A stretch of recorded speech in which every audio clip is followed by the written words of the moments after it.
Hey guys, it's Alec Torelli. Welcome back to the hand of the day, the hand you're all wondering about. So this one kicks off in a 5-500 ante-game, and Henry makes a raise in the cutoff and folds around to me in the big blind. I have 2 8s, and I have a very clear call here. So I call, we go heads up to the flop, which is ace, queen, 8 with 2 spades. I check, of course, like I'm going to be doing here pretty much 100% of the time on this board. Henry checks behind. So this is an important key part of the hand which will come up later. What types of hands is Henry checking back here on this flop with? I want you to start thinking about that through the hand because that's going to play into our decision, or it should at least, on the river. Oh, what a turn card. Oh no. Anyway, the turn comes a queen, which is a great card because a lot of the hands that Henry's checking back on the flop are going to be queens. Like typically people like to check back these middle pair type hands because they don't play well betting multiple streets. They have showdown value. They can pick off bluffs on later streets. Of course, he doesn't always have a queen, but it's just a good card because he definitely could have a queen. So I bet 1,000 into 1,300, kind of sizing up here, hoping that he has a queen. Especially if he has a better queen, he might raise me. Henry's very tricky. He plays very aggressive. If he has something like king queen, well, he beats all of my queens, so he's probably going to raise. Queen jack, even that hand might raise. So I bet 1,000. He just calls, however, on the turn. He still could have a queen at this point. He could just be calling with a weak queen, like something that he has, or he could just have like jacks or king high. Maybe he has king 10, maybe he has king jack, and he just has king high, has showdown value, has a gut shot. There's a lot of other hands he could have here as well. Spade on the river, and maybe that stops Henry from raising. Anyway, the river comes a jack of spades, which is a very interesting dynamic card because it completes multiple straights. It completes a flush as well, and the relative hand values change quite a bit. So at this point here, because I have a boat, I'm thinking that it's probably better to check raise with my type of hand. If betting here also looks pretty strong. A lot of the bets, a lot of the bluffs that I have, like a straight draw, multiple straight draws, or a flush draw, have now gotten there on the river. So it's pretty hard for me to be bluffing here if I'm betting again. And it's also a spot where a lot of the types of hands that Henry has that are strong enough to call will also bet themselves. Like if he has a flush, if he has a queen, if he has a straight, those hands are gonna bet if I check. So I think I benefit quite a bit from check raising here. I think it also makes me harder to play against when I check raise this type of river. It just makes yourself, you make yourself more difficult to play against. And that's really important playing against the same types of players that we play against every week on the Hustler live stream. So anyway, I check. Henry now bets 2,500, and I think I have a very clear check raise. Not too much to be said about that. I have a boat. Obviously, I want to get value from a flush or a straight or trip queens. So I make a check raise to 10,500. Pretty big raise here at this point in the hand. Now here's where things get interesting. Henry thinks for a while, and instead of calling like I was hoping, if he calls, I always win, but he now goes for a third raise on the river to $30,000. Some of you might be thinking like, okay, why is this so interesting? You have a boat, you should call. I want you to stop and think about what types of hands Henry is representing. So in this spot, at high stakes poker, people are not overplaying their hands. He is never doing this with a straight for value. There's 3 spades on the board, right? So he doesn't have a straight, that's impossible.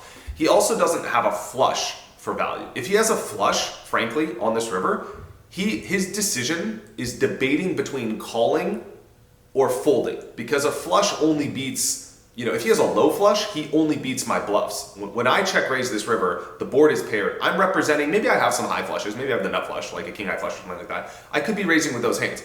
I could also be raising with a boat, or I could be raising with some bluffs. I'm not check raising this river with a straight. It's too thin for me to check raise a straight when there's a flush and a boat possible, because the types of hands he's calling my check raise with are hands that are better than the hands I'm representing. So he's gonna have something like a flush or a boat to call this raise. So if he has a low flush, he's bluff catching. He's hoping I'm bluffing, okay? Even if he has a high flush, his decision making is debating between calling or folding. Okay, and he's probably gonna lean towards a call.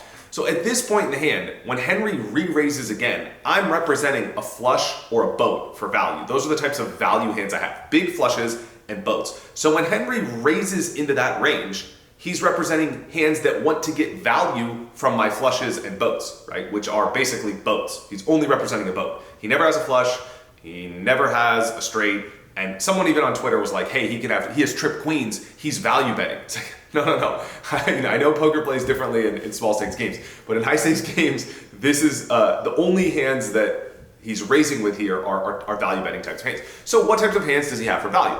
Let's think back through the hand, right? I use what I call a hand range funnel, which sounds stupid for me to tell you to download this because it's totally free. When I play the hand this way, I did. But it's basically a hand reading methodology that I've invented to help me figure out what types of hands people are likely having by eliminating their hands step by step based on the decisions they make on every previous street. It's free at consciouspoker.com. So look, in real time, people asking me like, what are you thinking here? I kind of walked you through my thought process. And frankly, I had enough time to think about this. There was a lot of distractions at the table. There's the lights, there's the cameras.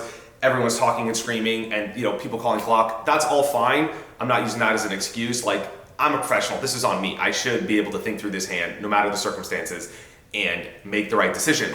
And so I'm thinking through all these things at the table. I kind of read it right. Like all the things I'm talking to you about, like could he be bluffing? Is he capable of bluffing? Probably. Like, is he turning a queen into a bluff? Like what, how many possible combos of value is there? Would he check the flop with aces? Is that in his range? And like, how often does he have to be turning a queen into a bluff for me to call? Like, all these things are going through my mind at the table.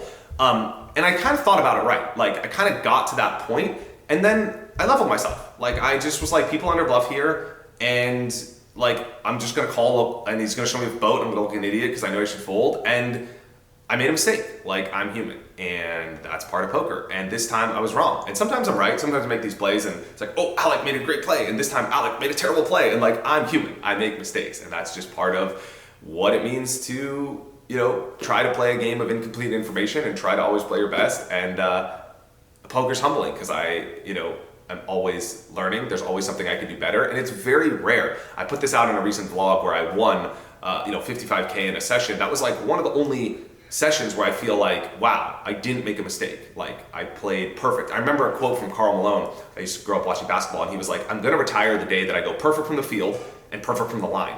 And it's like, motherfucker, never retire because you always miss a shot. And it's like the same in poker. It's like, even if it's just one small bet size, like I was upset about a hand in this stream where I bet the turn $600 and got check raised, and I should have checked the turn. It was like a $600 bet, but like it stuck with me. Like I should have checked that turn, and that's like I missed a layup. Like that happens a lot in poker. And so for me, like what I'm driven by and what I'm humbled by is that it's so hard to play perfectly in the small hands and the big hands. Look, when you're playing against good players like Henry, aggressive players in big pots, like you're gonna make mistakes in big spots. Like you're gonna, Michael Jordan, not to compare myself, but like great basketball players miss game-winning shots when the game is on the line. That was kind of like this. This was like a session-turning moment, and I missed the big shot. Like, I'm human. So this happens at all levels, and it's very humbling. Like, I always approach the game from the standpoint of there's always something I could learn. Everyone does something very well. Everyone is a threat because they all do something well, and if I'm not mindful of what they do well, I can get outplayed, like I did in this hand. Henry got the best of me.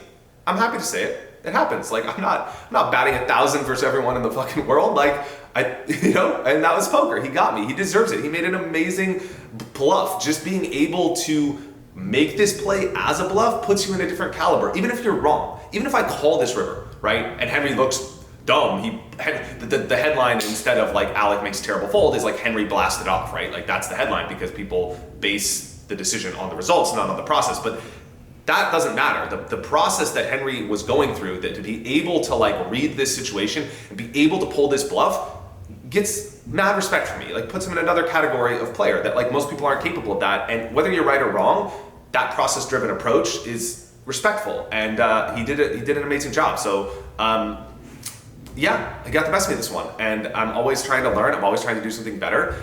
And that's what keeps me like driven after 18 years. Like that's why poker is exciting to me after millions of hands and tens of thousands of hours, because I very rarely play perfect. And that's what drives me. And in this spot, I think long-term versus everyone I've ever played against at high stakes poker, this is a fold. I really believe that. I truly believe that. But in this moment, I still hold myself to a very high standard, and I should have been able to figure out in this one moment, in this one spot versus this one player, this was a call for whatever reason. I should have had a live read. I should have figured it out. It was a big high stakes spot, and I was wrong. And that's on me. I made a mistake. That's my fault. And I own that, and I'm responsible for that. And I hold myself to that very high standard where like, I want to play perfectly in all these big spots, and I did. And so that that delta between always wanting to play perfect, especially in the big spots, especially on TV, especially when everyone's watching, under pressure, I'm driven by that. That's exciting to me. That's compelling to me. Next week, I'm more driven than I was this week because I want to come back and I want to be better and I want to play perfect and I want to be the best and I want to win.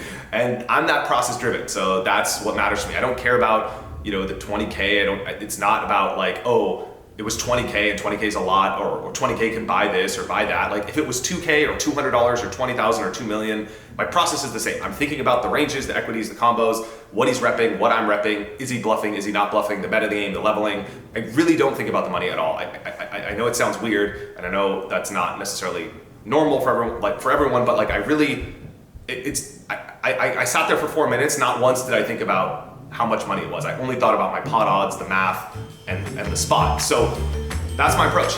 Very process driven, and this time I was wrong in my process, which is very frustrating to me. Like honestly, I lost 5K this session, and I had other sessions on the Hustler where I was the biggest loser. I lost 50,000. I had other sessions where I won, but like I'm the most frustrated by this session because I made a mistake in the big spot, and so I know this hand's gonna stick with me. I mean, one other hand that I remember was like this when I folded a set to Negreanu. I was wrong. Like that hand stuck with me. I should have figured it out. And I remember that hand was like 5 years ago. And I can remember all the vivid details of the moment. And I know this is going to be one of those hands. There's not many hands that stick with me like this. And that's, I feel like, what keeps me driven to get better. So I hope you enjoyed this hand of the day. Thanks for your support. Subscribe to Conscious Poker. More awesome content's coming. Check out our newsletter. It's totally free. It goes out every Monday. Tips, strategies, take your game to the next level. How to make folds with a boat when your opponent's bluffing. I teach you all that stuff. It's totally free. I'll see you guys in the next video. Thanks for your support. And follow me on Twitter at Alec Torelli. I'll see you guys there. See you.